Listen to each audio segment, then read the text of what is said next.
In the center of a meadow surrounded by trees, painted with wildflowers tended by bees, nestled among the roots of an old oak tree, lay a stone covered in moss of deep green. The stone itself was not truly distinct. At least at first look, that's what you might think. But it is not what it is what it becomes, that makes the stone special as it is lit by the sun.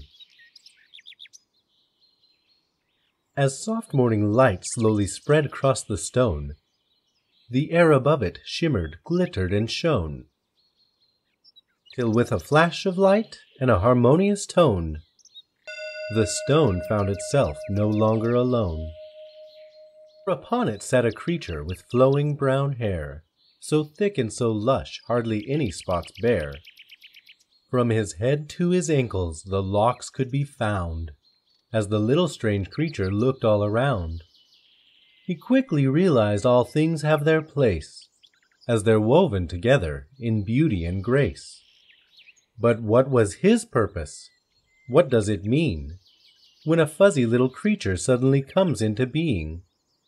Quite a big thought for our hair-covered friend, so he pondered it deeply as he sat on his end. What am I here for? What am I meant to do? If only this world could provide me a clue.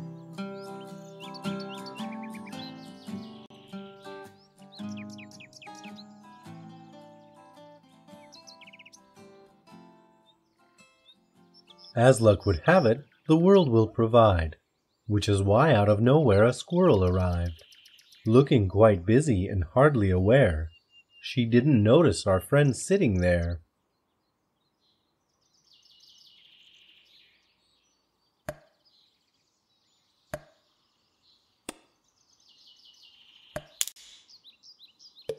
Hello?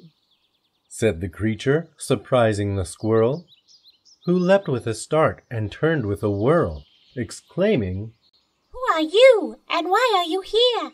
I don't rightly know, I just simply appeared. I'm really rather thankful that you happened by, because I can tell you I'm here, but I don't know just why. Can you inform me, kind squirrel? Please, can you try to tell me if you know why I might be alive? The squirrel just shrugged and thought with a blink, as she began to listen to the thoughts she did think. I can only tell you about why I'm here. My mission, you see, is abundantly clear. Winter is coming, and I know I must store acorns from this oak to add to my hoard. When I have gathered up more than enough, I will rest through the winter doing squirrely stuff. The creature admired the squirrel's conviction, but still found himself in the same position of questioning why he had arrived here. So he thought and he thought, trying to become clear. A head full of thoughts for our hair-covered friend, while he pondered life deeply as he sat on his end. What am I here for? What am I meant to do? If only this world could provide me a clue.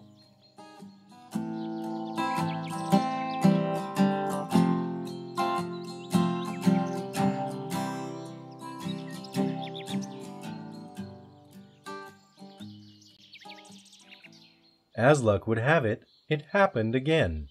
This time a raven came across our fine friend. Hello, said the creature as he noticed the bird. I have some questions. Can we have a word? The raven looked down from his perch in the tree. What do you want? Why do you bother me? I am seeking some answers about why I am. Do you think you could assist me? Help me understand? With a cock of his head and a ruffle of wings, the raven simply said, I know not of these things. I have simply stopped here to gather this ribbon, to add to my nest and share with my children. I'm constantly searching for stuff I can take to make my nest better and make no mistake. When winter comes, I'll be cozy and warm. With my home made of sticks, I will weather the storms. As the bird flew away, no questions were solved. In fact, the problem had only evolved. Our friend sat thinking and thinking some more. But he came to the same conclusion he had come to before. There must be no answer to what he's about. And a seed began to grow, a seed made of doubt.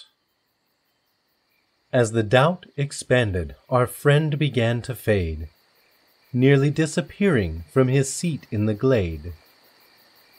But with resolve he refocused and tried one more time, to look for any answer he could possibly find. It was truly a struggle for our hair-covered friend, as he pondered so deeply as he sat on his end. What am I here for? What am I meant to do? If only this world could provide me a clue.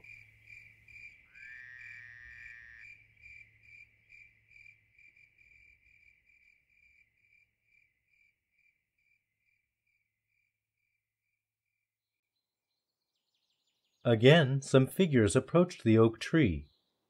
This time some frogs, 1, 2, and 3. When they saw the strange creature sitting there on the stone, they pointed and giggled at him sitting alone. Excuse me, frogs, can you tell me, please, why I am here, and what does it mean?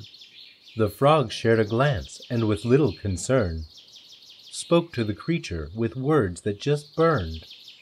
We have never seen anything quite like you, and that makes us think that you cannot be true. Covered in hair and such a strange sight, the fact that you're here says that something's not right.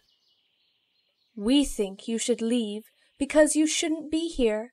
In fact, we think you should just disappear. As the frogs left, our friend filled with sorrow, and decided he would be gone by this time tomorrow. As this thought roamed his mind, he began to fade, almost completely from his stone in the glade. But as luck would have it, a snowflake did fall, to land on his nose where it melted and crawled. And he thought to himself, I must find a place where I can keep the snow from touching my face. So he rose from the stone and he went on his way, in search of a place he could hopefully stay.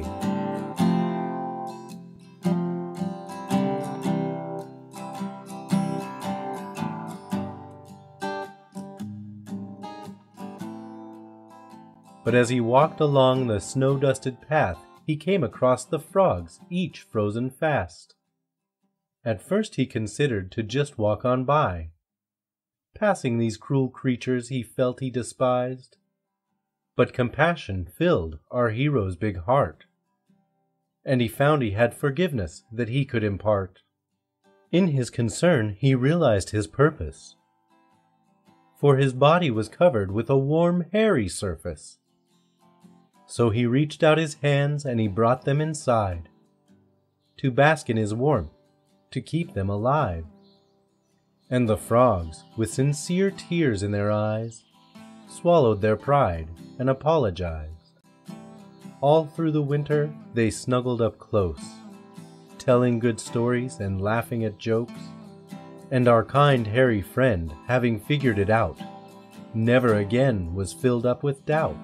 Never again did he begin to fade, for he realized his purpose on that cold, snowy day.